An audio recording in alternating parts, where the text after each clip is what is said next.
Hello everyone, स्वागत है आपके अपने यूट्यूब चैनल जैकबोर्ड 2.0 में। इस वीडियो के माध्यम से बच्चों, जैसा कि आप लोग थंबनेल में देख चुके होंगे, क्लास 12 के बच्चों के लिए जिनका हिस्ट्री सब्जेक्ट का एग्ज़ाम होने वाला है, उसका 2 नंबर, 3 नंबर और 5 नंबर। हाँ बच्चों, 2 नंबर के क्वेश्चंस पूछे जाते हैं, 3 नंबर का और 5 नंबर का। तो 2 नंबर, 3 नंबर और 5 नंबर वाले प्रश्नों का उत्तर देखेंगे बच्चों, व्याख्या करके बताएंगे ताकि आप लोग को अच्छे से समझ में आ जाए और क्वेश्चंस आपके एग्जाम में ना छूटे। साथ ही बच्चों, जो भी हम क्वेश्चन अभी यहाँ बता रहे हैं सारे सिलेक्टेड हैं, मोस्ट VVI है, आपके एग्जाम में आने की प्रबल संभावना है। और हाँ बच्चों, इससे पहले ऑब्जेक्टिव का क्वेश्चन भी अपलोड कर दिया गया है, जो आपके एग्जाम की दृष्टि से बहुत ही इंपॉर्टेंट है। आप लोग का उससे भी देख लीजिएगा, लिंक डिस्क्रिप्शन में रहेगा। और क्लास 12 के बच्चों के लिए आपका सबसे पहले आंसर की भी बच्चों इसी चैनल के माध्यम से अपलोड होता है, तो आंसर की भी इसी चैनल से जरूर आप लोग मिलाइएगा बच्चों, हमारे चैनल जैकबोर्ड 2.0 में। और अभी तक आपने हमारे चैनल को सब्सक्राइब नहीं किया है बच्चों, तो सबसे पहले सब्सक्राइब कर लीजिए, क्योंकि जो भी आपके इन फ्यूचर एग्जाम होने वाले हैं उसके सारे इंपॉर्टेंट क्वेश्चन आपको इसी चैनल के माध्यम से मिलने वाले हैं, ताकि बच्चों आप लोग का एग्जाम की तैयारी सबसे बेस्ट हो सके और आप लोग अच्छे अच्छे नंबर ला सकें। और हाँ बच्चों, हम लोग इस चैनल में जितने भी आंसर किए सारे अपलोड कर दिए हैं, आप लोग जरूर एक एक करके देख लीजिएगा। चलिए देर न करते हुए वीडियो को शुरू करते हैं। पहला क्वेश्चन देखिए बच्चों, जो क्वेश्चन नंबर 31 में है, ये 2 नंबर वाले क्वेश्चन है बच्चों। पहले हम लोग 2 नंबर वाले क्वेश्चन पर चर्चा करेंगे। क्वेश्चन नंबर 31 में पूछा गया, महाभारत का सबसे महत्वपूर्ण उपदेशात्मक अंश कौन सा है। तो क्वेश्चन नंबर 1 में पूछा गया, जो बच्चों महाभारत में जो उपदेश दिए थे उनका सबसे महत्वपूर्ण अंश कौन सा है। तो क्वेश्चन नंबर आपका 31 का राइट आंसर होगा कि महाभारत का सबसे महत्वपूर्ण अंश जो है, उपदेश अंश, भगवत गीता है। जैसा कि बच्चों, जो भगवत गीता का जो उपदेश दिया जाता था, है ना, भगवान श्री कृष्ण के द्वारा अर्जुन को, तो वही सबसे इंपॉर्टेंट आपका उपदेश है। तो यहाँ पे क्वेश्चन आएगा आपका, महाभारत का सबसे महत्वपूर्ण उपदेश कौन सा है। याद रखिएगा, भगवत गीता। यह महाभारत के भीष्म पर्व से लिया गया है। इसमें भगवान श्री कृष्ण ने अर्जुन को धर्म, मोक्ष के बारे में उपदेश दिया है बच्चों। जैसा कि मैंने बताया, इसमें भगवान श्री कृष्ण ने अर्जुन को कर्तव्य, धर्म और मोक्ष के बारे में उपदेश दिया है।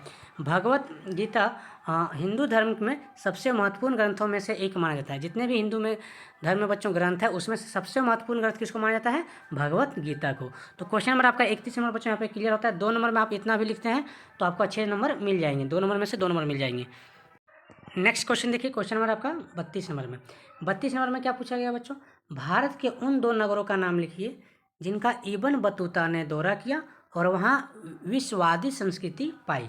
तो इब्न बतूता ने दिल्ली और दौलताबाद का दौरा किया। सबसे पहले याद कीजिएगा बच्चों कि जो इब्न बतूता भारत आए तो जो 2 शहर दौरा किए उनका नाम था दिल्ली और दौलताबाद। ठीक है, इन दोनों शहरों में बहुसांस्कृतिक वातावरण मिला, विभिन्न धर्मों और संस्कृतियों का लोग एक साथ रहते थे। तो जब उन्होंने दिल्ली और दौलताबाद का दौरा किया इब्न बतूता ने, तो यहाँ पे देखा बहुसांस्कृतिक, मतलब अलग अलग संस्कृति बच्चों यहाँ पे अवेलेबल है। जैसे बहुत यहाँ पे आपके विभिन्न धर्म का यहाँ पे दिखाया गया आपका बच्चों, अलग अलग संस्कृति एक साथ देखने को मिला। तो ये आपका 2 यहाँ पे मिला। चलिए बच्चों, तो क्वेश्चन आपका 32 क्लियर होता है यहाँ पे। तो 32 के बारे में आपको इतना लिखना है। आगे देखते हैं बच्चों, क्वेश्चन नंबर 33 में पूछा गया, पहाड़िया लोग कौन थे।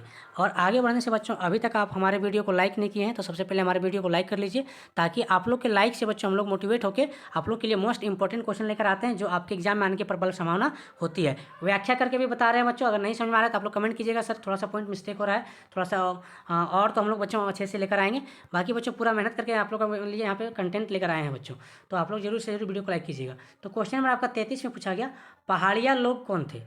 तो पहाड़िया लोग राजमहल, जो कि बच्चों साहिबगंज, झारखंड के बारे में बात हो रहा है ना, तो पहाड़िया लोग जो है झारखंड के राजमहल की पहाड़ियों में रहने वाले आदिवासी थे। वे झूम खेती करते थे। झूम खेती उसे कहते हैं बच्चों कि जहाँ मान लीजिए एक जहाँ पे खेती की हम लोग, और जब यहाँ पे खेती हो गया, फसल उत्पादन हो गया, तो सारी चीज़ों को यहाँ पे उठा के ले जाके फिर बच्चों घूम घूम के यानी कि दूसरा जहाँ पे खेती करने लगे। तो इस प्रकार झूम खेती होता था बच्चों। ठीक है, तो पहाड़िया लोग कौन थे, तो पहाड़िया लोग राजमहल की पहाड़ियों में रहने वाले आदिवासी थे। वे झूम खेती करते थे और वन उत्पादों पर निर्भर थे, जो जंगल से उत्पन्न होता था बच्चों उस पर डिपेंड था। उनकी संस्कृति और जीवन शैली पहाड़ों से गहराई से जुड़ी हुई थी। तो क्वेश्चन आएगा बच्चों आपका, पहाड़िया लोग कौन थे। तो आप लोग यहाँ से यहाँ तक आप लोग लिखते हैं तो अच्छे नंबर मिल जाएगा बच्चों। 2 नंबर में आपके 2 नंबर में एक भी नंबर कटने वाला नहीं है। तो पहाड़िया लोग सीधे याद कीजिएगा, राजमहल के पहाड़ी में रहते थे, आदिवासी थे, झूम खेती करते थे और जंगल पे ही डिपेंड रहते थे। और उनकी संस्कृति और जीवन शैली बच्चों पहाड़ों से गहराई से जुड़ी हुई थी, यानी कि पहाड़ पत्थर से जुड़ी हुई थी। चलिए अगला क्वेश्चन देखते हैं। क्वेश्चन में आपका बच्चों तो 34 में पूछा गया, मुंबई में नवगाथिक शैली की किन्हीं 2 इमारतों का नाम लिखिए। तो क्वेश्चन आएगा बच्चों, मुंबई में जो नवगाथिक शैली है, नवगाथिक शैली, इसका 2 इमारत का नाम बताना है, ठीक है, नवगाथिक में। तो पहला राइट आंसर होगा बच्चों कि जो मुंबई में नवगाथिक शैली 2 प्रमुख इमारत है, छत्रपति शिवाजी महाराज टर्मिनस, यानी कि पहले इसका नाम था बच्चों विक्टोरिया टर्मिनल्स। आपको याद होगा इसका नाम पहले क्या था, विक्टोरिया टर्मिनस, ठीक है। तो यहाँ पे आप लोग का जो मुंबई में नवगाथिक शैली के बारे में पूछेगा तो याद कीजिएगा छत्रपति शिवाजी महाराज टर्मिनस, जिसको पहले विक्टोरिया टर्मिनस कहते थे। यह एक ऐतिहासिक रेलवे स्टेशन है जो अपनी भव्य वास्तुकला के लिए जाना जाता है। तो जो यह एक ऐतिहासिक रेलवे स्टेशन है बच्चों, कौन वाला, छत्रपति शिवाजी महाराज टर्मिनस, ये आपकी भव्य वास्तुकला के लिए जाना जाता है। और ये कौन सा वास्तुकला था, तो याद रखिएगा मुंबई में नवगाथिक शैली से बना हुआ था। तो इस प्रकार आपका 1 नंबर यहाँ पे मिल गया बच्चों। अगला पॉइंट से इसी में, मुंबई में विश्वविद्यालय का राजाबाई क्लॉक टावर, या यह एक लंबा सुंदर क्लॉक टावर है जो आपका बच्चों मुंबई विश्वविद्यालय के परिसर में स्थित है। तो दूसरा क्वेश्चन जो होगा कि नवगाथिक शैली का उदाहरण, तो याद कीजिएगा मुंबई विश्वविद्यालय का राजाबाई क्लॉक टावर, ठीक है। तो 2 उदाहरण याद कीजिएगा, पहला छत्रपति शिवाजी महाराज टर्मिनस, दूसरा मुंबई विश्वविद्यालय राजाबाई क्लॉक टावर बच्चों। चलिए, तो आपका क्वेश्चन नंबर 34 भी यहाँ पे आपका क्लियर होता है। चलिए आगे देखते हैं क्वेश्चन नंबर आपका 35 में पूछा गया आपको उलूक एवं दावा में अंतर स्पष्ट कीजिए बच्चों। उलूक एवं दावा में क्या अंतर था, तो देखिए बच्चों क्वेश्चन नंबर जो 35 का राइट आंसर होगा कि उल्लुक एवं दावा में अंतर स्पष्ट कीजिए। तो मुगल काल में उल्लुक और दावा डाक व्यवस्था के 2 रूप थे। सबसे पहले जान लीजिए बच्चों कि जो उल्लुक था और दावा था, ये दोनों कहीं ना कहीं एक डाक व्यवस्था था। कौन सा व्यवस्था था, डाक व्यवस्था था। सबसे पहले जानते हैं उल्लुक के बारे में। तो उल्लुक यह घुड़सवार डाक प्रणाली थी जिसमें संदेशों को घोड़ों पर ले जाया जाता था बच्चों। संदेशों को किसे ले जाया जाता था, घोड़ों पर ले जाया जाता था। वहीं पे बच्चों आपका जो दावा था, यह पैदल डाक प्रणाली थी जिसमें संदेशों को पैदल ले जाया जाता था। तो आप लोग ये क्लियर हो गया बच्चों। उल्लुक और दावा के बारे में पूछेगा तो आप लोग ये 2 पॉइंट्स लिखिएगा तो अच्छे नंबर मिल जाएगा। चलिए आगे बढ़ते हैं क्वेश्चन नंबर आपका 36 में। बच्चों अगर आप लोग को वीडियो अच्छा लग रहा है तो जरूर से जरूर लाइक कीजिएगा। एक बार में आप लोग को नहीं समझ में आ रहा है तो बच्चों आप लोग वीडियो को पॉज करके अच्छे से रीडिंग भी कर सकते हैं, क्योंकि आपके यहाँ पे टाइपिंग किया हुआ है, अच्छे से आप लोग रीडिंग कर सकते हैं बच्चों। चलिए अगला जो पूछा गया है क्वेश्चन नंबर 36 में, बंगाल में इज्तिमाही बंदोबस्त व्यवस्था कब से और किसने लागू की थी। ये क्वेश्चन हो गया बच्चों कि बंगाल में जो बंदोबस्त व्यवस्था था, वो इज्तिमाही बंदोबस्त व्यवस्था, वो कब से और किसने लागू की थी। तो यहाँ पे राइट आंसर क्या होगा बच्चों कि बंगाल में इज्तिमाही बंदोबस्त व्यवस्था यानी कि अस्थायी बंदोबस्त व्यवस्था 1793 में, कब से हुआ था बच्चों, 1793 में लॉर्ड कॉर्नवालिस द्वारा लागू की गई थी। किसके द्वारा लागू की गई थी, तो याद कीजिएगा कि 1793 में लॉर्ड कॉर्नवालिस के द्वारा बंगाल में इज्तिमाही यानी कि अस्थायी बंदोबस्त व्यवस्था लागू की गई थी बच्चों।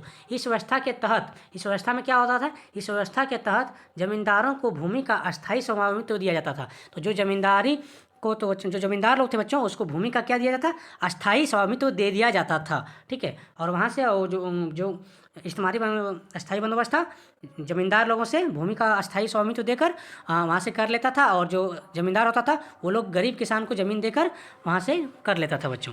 इस प्रकार ये चलता था, ठीक है। तो क्वेश्चन इतना आप लोग को नहीं पूछा गया था, यहाँ बस पूछा गया था कि इज्तिमाही बंदोबस्त व्यवस्था कब और किसने लागू किया। तो आपका आंसर यहीं पे हो जाता है कि 1793 में लागू हुआ था और लॉर्ड कॉर्नवालिस ने लागू किया था। बस इतना ही आपका आंसर हो गया बच्चों। चलिए आगे बढ़ते हैं। क्वेश्चन नंबर आपका 37, हम अच्छे से एक्सप्लेन कर रहे हैं ताकि आप लोग को अच्छे से याद हो जाए बच्चों। क्वेश्चन नंबर 37 में क्या पूछा गया, 37 में पूछा गया अकबर के शासनकाल में कर निर्धारण की क्या प्रणाली थी।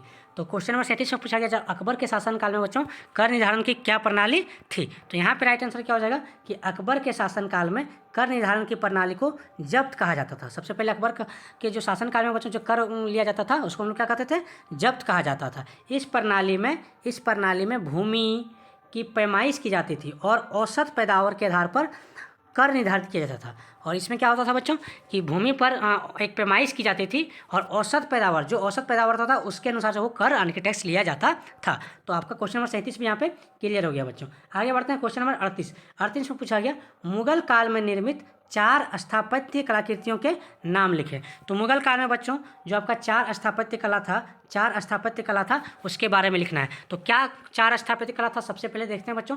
पहला आपका स्थापत्य कला था ताजमहल। कौन सा बच्चों, ताजमहल। तो आगरा में स्थित यह सफ़ेद संगमरमर का मकबरा शाहजहां द्वारा अपनी पत्नी मुमताज महल की याद में बनाया गया था। आप लोग अच्छे से याद कीजिएगा बच्चों ताजमहल के बारे में कि ताजमहल एक आपका स्थापत्य कला था, जो 4 स्थापत्य कला था उसी में से एक है, जिसमें ताजमहल कहाँ पे है, आगरा में स्थित है। ये भी ऑब्जेक्टिव सब्जेक्टिव क्वेश्चन है। और किसके याद में बनाया गया था बच्चों? तो सबसे पहले शाहजहां ने बनाया था अपनी पत्नी मुमताज़ बेगम की याद में। किसके बच्चों? मुमताज़ बेगम की याद में ताजमहल बनाया गया था। वहीं पे बच्चों आपका लास्ट क्वेश्चन अगला पॉइंट से इसी में कि जो 4 स्थापत्य कला पूछा था उसी में से दूसरा है लाल किला। तो दिल्ली में स्थित यह लाल किला, सबसे पहले बच्चों लाल किला कहाँ पे स्थित है? दिल्ली में स्थित है। यह लाल किला बलुआ पत्थर का किला मुगल सम्राटों का निवास स्थान था। तो मुगल सम्राट लोग का निवास स्थान कौन सा था बच्चों? लाल किला। अगला है फतेहपुर सीकरी, तो आगरा के पास स्थित। तो फतेहपुर सीकरी कहाँ है बच्चों? आगरा में स्थित है। आप लोग जब सब्जेक्टिव क्वेश्चंस को अच्छे से याद करते हैं तो आपका ऑब्जेक्टिव अपने आप क्लियर हो जाता है बच्चों। जैसे क्वेश्चन आएगा ताजमहल कहाँ है? आगरा में, ठीक है। मुमताज़ बेगम की याद में शाहजहां ने बनाया था। वहीं पे लाल किला कहाँ है? दिल्ली में है। फिर से फतेहपुर सीकरी कहाँ है? आगरा में स्थित है। यह शहर अकबर द्वारा बनाया गया था। अब क्वेश्चन आएगा कि फतेहपुर सीकरी किसने बनाया? तो फतेहपुर सीकरी का बच्चों अकबर ने बनवाया था। किसने बनवाया था? अकबर ने बनवाया था। इसमें कई सुंदर इमारतें हैं, ठीक है। वहीं पे लास्ट है बच्चों इसमें हुमायूं का मकबरा। तो दिल्ली में स्थित यह मुगल सम्राट हुमायूं का मकबरा है। तो मकबरा बच्चों मतलब जब उस टाइम मुगल काल में जब कोई राजा महाराजा मर जाता था तो उसको मकबरा के रूप में दफनाया जाता था। तो यह मुगल वास्तुकला का एक उत्कृष्ट उदाहरण है। तो आपका हुमायूं का मकबरा कहाँ है? तो हुमायूं का मकबरा बच्चों दिल्ली में स्थित है।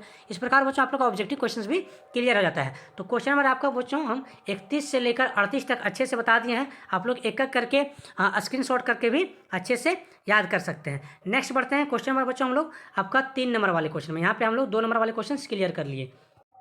हाँ तो बच्चों अब आप लोग देखिए यहाँ पे क्वेश्चन नंबर 39 से ये आपके 3 नंबर वाले प्रश्न आएंगे बच्चों। इसमें आप लोग एक पेज अच्छे से लिख दीजिएगा राइटिंग बना के, तो आराम से नंबर मिल जाएगा बच्चों। चलिए तो आपका 39 नंबर का क्वेश्चन पढ़ते हैं।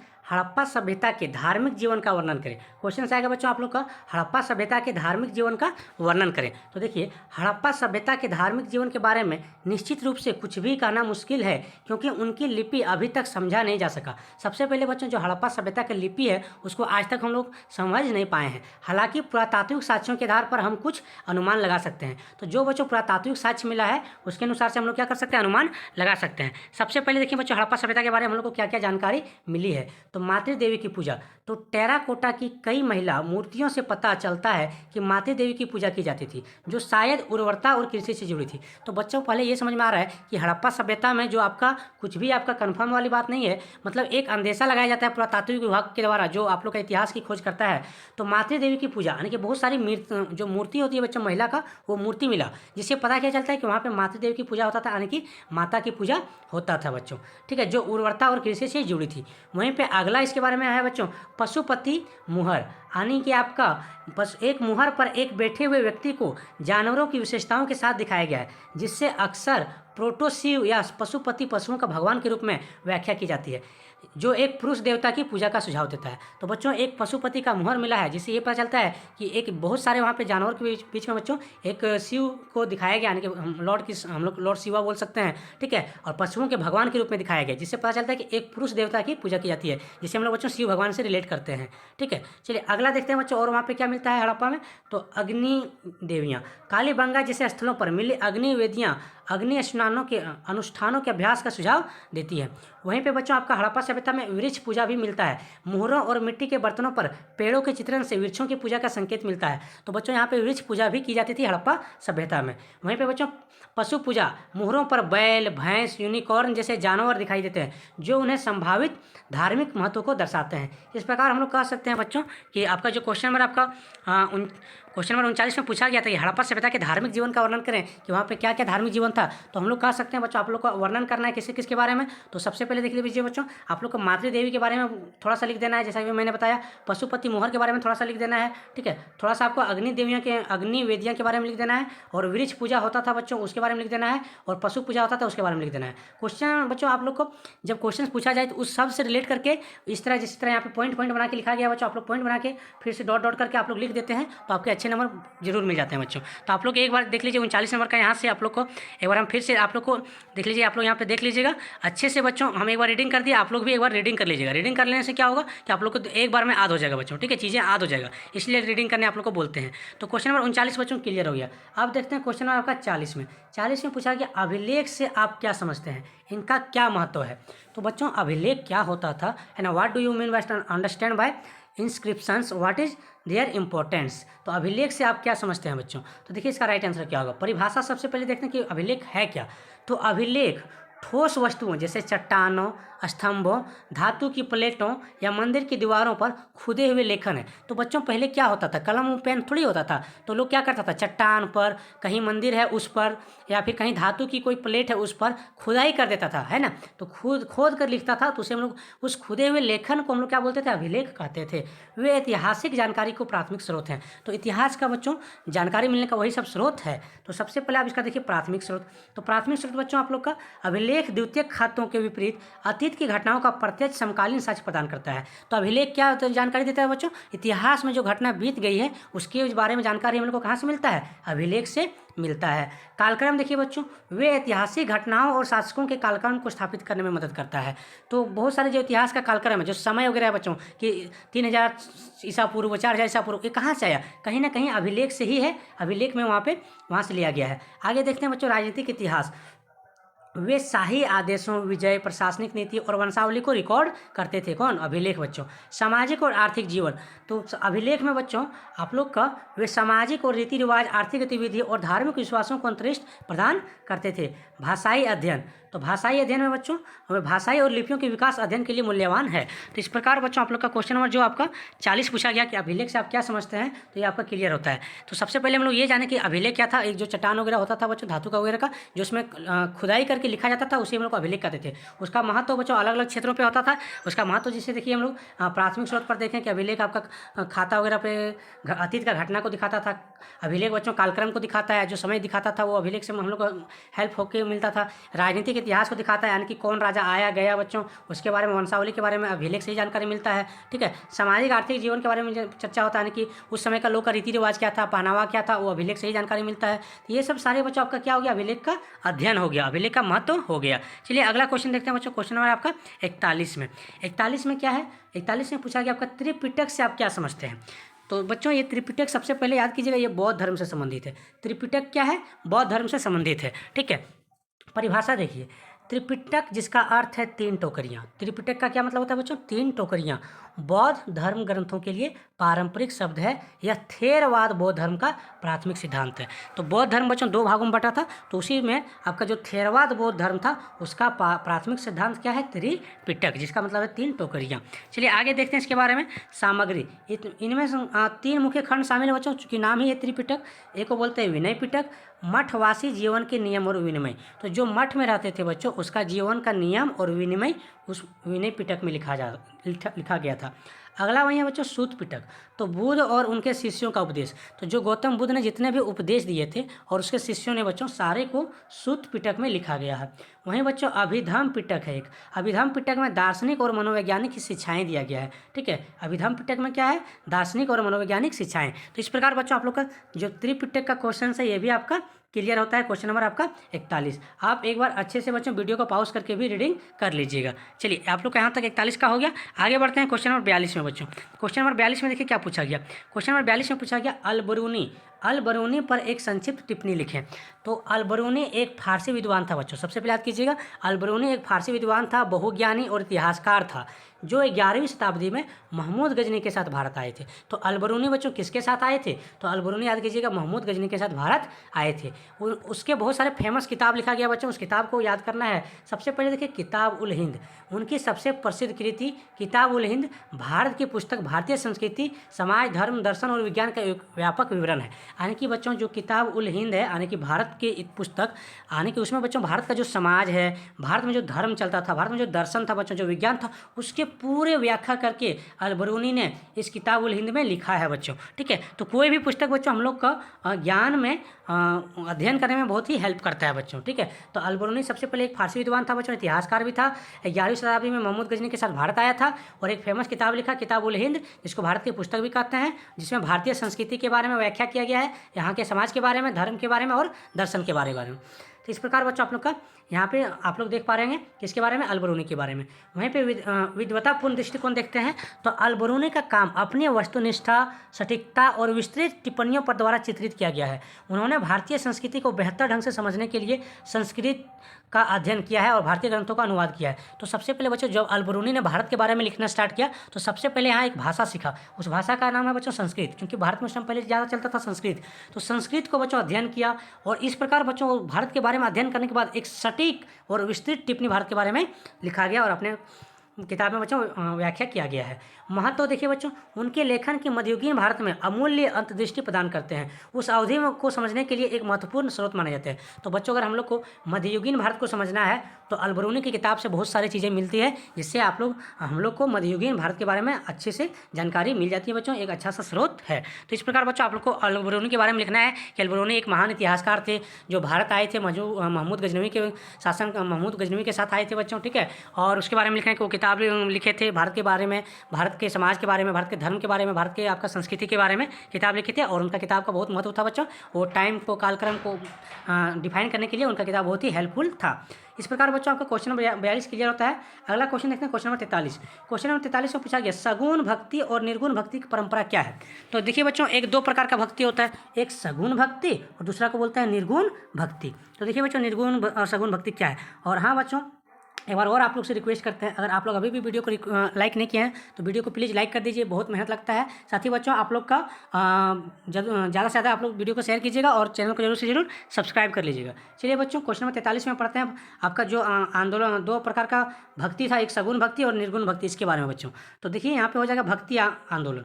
तो भक्ति आंदोलन बच्चों, भक्ति आंदोलन एक भक्ति प्रवृत्ति थी जो मध्ययुगीन भारत में उभरी, जो भगवान के प्रति प्रेम और भक्ति पर जोर देती थी। तो बच्चों सगुण भक्ति, जैसा कि आप लोग का क्वेश्चन है, सगुण भक्ति देखिए क्या होता है। तो सगुण भक्ति गुणों और रूपों के साथ भगवान की पूजा, यानी कि गुण है बच्चों, रूप भी है और भगवान की पूजा भी कर रहे हैं। तो सगुण भक्ति राम, कृष्ण और शिव जैसे देवताओं की, उनके प्रतिष्ठित रूपों की पूजा की जाती है। तो जब बच्चों हम लोग अलग अलग भगवान को, राम भगवान को, कृष्ण भगवान को, शिव भगवान को पूजते हैं, देवता की उनके प्रतिष्ठित रूप में पूजा की जाती है, तो उसे हम लोग सगुण भक्ति कहते हैं। अनुष्ठानों बच्चों, और क्या हम लोग यहाँ पे देखेंगे, अनुष्ठानों, मंदिरों और मूर्ति की पूजा की पर जोर, अनुष्ठान, मंदिर और मूर्ति पूजा पर बच्चों जोर करते हैं, किस पर, सगुण भक्ति पर। ये सब चीज़ें बच्चों सगुण भक्ति में आपको लिखना है कि अलग अलग पूजा, अलग अलग हम लोग भगवान को पूजा करते हैं, उनके मंदिर, उनके मूर्ति को पूजा करते हैं, ये सब चीज़ें बच्चों सगुण भक्ति हो गया। वहीं पर उदाहरण देखिए बच्चों कौन कौन थे, तो तुलसीदास, सूरदास, मीराबाई। तो ये जो तीन महान लेखक थे बच्चों, ये तीनों आपके सगुण भक्ति के उदाहरण हैं। ये लोग सगुण भक्ति के उदाहरण काफ़ी बच्चों, जैसे मीराबाई, श्री कृष्ण के बारे में काफ़ी बच्चों इसके बारे में व्याख्या मिलेगा।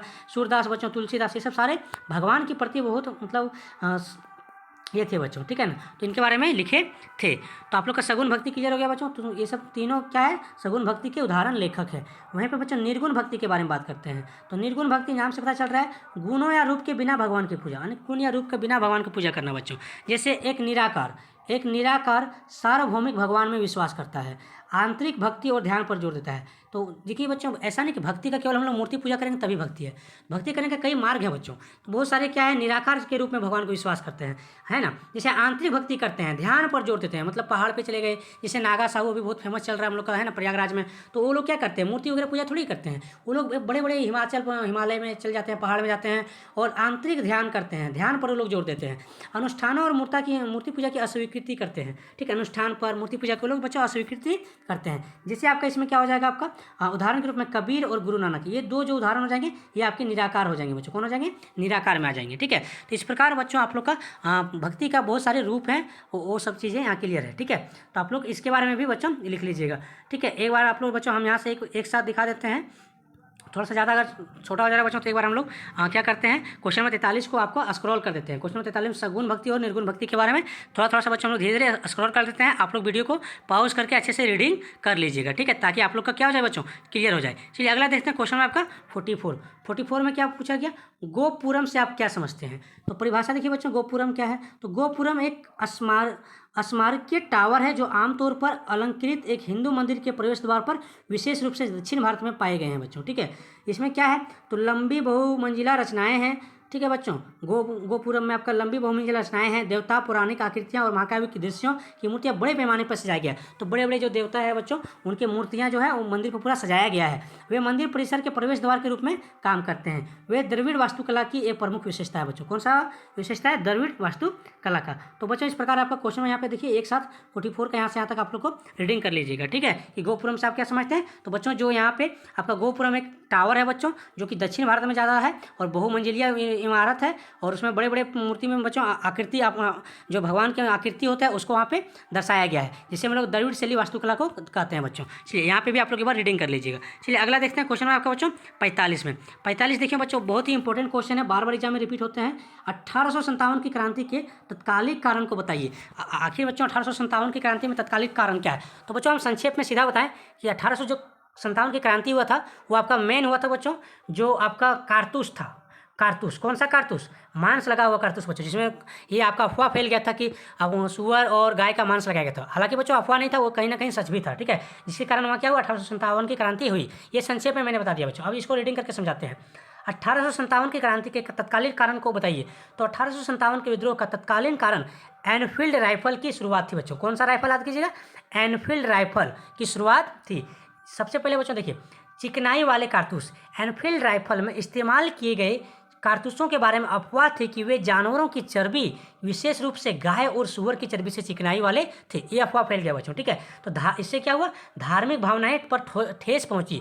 इससे हिंदू और मुस्लिम दोनों सिपाही नाराज हो गई, क्योंकि गाय हिंदुओं के लिए पवित्र है, वहीं पर सुअर जो है बच्चों मुसलमानों द्वारा अपवित्र माना जाता है। तो इस प्रकार बच्चों जो है हिंदू और मुस्लिम दोनों एकजुट हो गए और 1857 की क्रांति में बहुत महत्वपूर्ण भूमिका निभाई। तो बच्चों सिपाही विद्रोह, इन कारतूसों का उपयोग करने से सिपाहियों के इनकार ने शुरुआती विद्रोह को जन्म दिया, जो जल्दी से ब्रिटिश शासन के खिलाफ एक व्यापक विद्रोह में बदल गया बच्चों, ठीक है। तो आपका 3 नंबर का है, इसलिए आप लोग ज़्यादा नहीं लिखेंगे तो फिर भी बच्चों अच्छे मार्क्स मिल जाएगा। मैंने आप लोग को बच्चों टू द पॉइंट लिखना है। टू द पॉइंट आप लिखते हैं और कम भी लिखते हैं तो आपको अच्छे से मार्क्स मिल जाता है। जैसे क्वेश्चन पूछा आपका 1857 का विद्रोह का क्या कारण था, तो आप लोग लिखिए। जैसे यहाँ पे पॉइंट्स बनाया गया है कि सबसे पहले कि एनफील्ड राइफल की वजह से आप एक पॉइंट बना दिए, जिसमें लिख देंगे कारतूस के बारे में थोड़ा सा आपने डिफाइन कर दिया कि वो गाय के सुअर और चर्बी से कारतूस को जो गोली था उसको बनाया गया था, और जिससे धार्मिक भावनाएं हिंदू और मुस्लिम दोनों को ठेस पहुंची, क्योंकि गाय जो है हिंदू के लिए पवित्र माना जाता है, वहीं पे सुअर मुसलमान के लिए अपवित्र माना जाता है बच्चों। और वहाँ पे आपका ये तत्कालीन कारण रहा, जिससे आपका ये क्या हो गया, 1857 की महत्वपूर्ण क्रांति हो गई। और वहाँ पे हम बच्चों मंगल पांडे के बारे में भी लिख सकते हैं, जो अपना एक जो वहाँ पे मंगल पांडे जिस अंग्रेज के अंदर काम करता था बच्चों, उसी को मार दिया था गोली, है ना, उस सब के बारे में लिख दीजिएगा।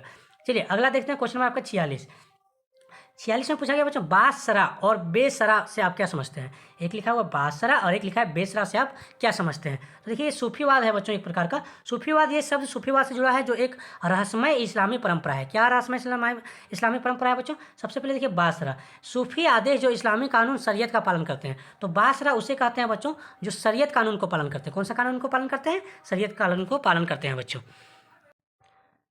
तो बच्चों आप लोग क्वेश्चन नंबर 46 तक क्लियर कर लिए। तो इस वीडियो में बच्चों हम लोग बहुत सारे क्वेश्चंस कर लिए हैं। क्वेश्चन नंबर आपका 31 से लेकर बच्चों आपका 46 नंबर तक क्लियर हो गया।